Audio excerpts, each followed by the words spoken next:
Жол тартса, бүгінгі кеште сіздердің жүректеріңізге жол тартпа, қарсы алыңыздар, Дервиши тобы!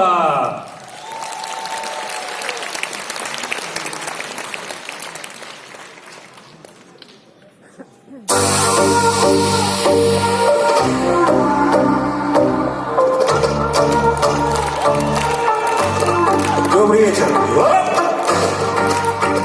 Дорогие друзья, места очень много. Давайте попляшем.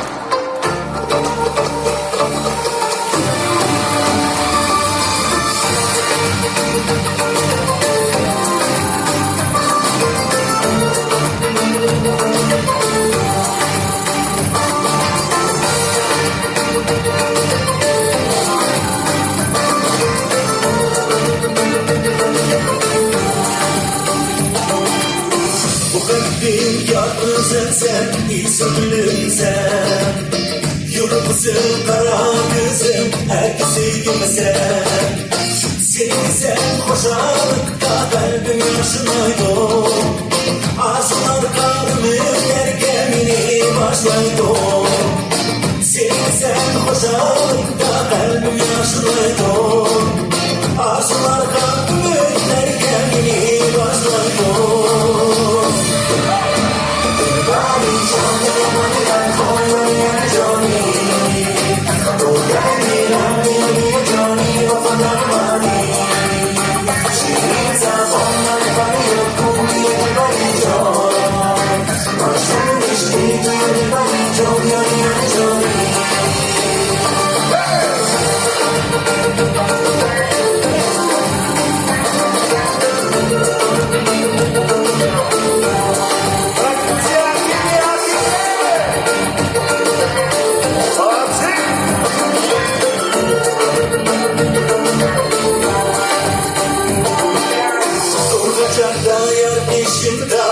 Çaktı alem Kaçımından şıraklarda kaygı binlerden Böyle bir gel bakayım sen aşkın emala Dünyanın şadini direne sana Başım oldum yaştım da büyük yandım ben Leyla okşaş ben gölgeni sen Güzel sensin seni aşığım sen Ömürge armanım olma dünya sen Bari çok diyemani ben koyuyorum Johnny Bu beni lanmıyor bir Johnny o kadar bani Şimdi zamanlar var yok bu bir bari çok Aşığım işte bari Johnny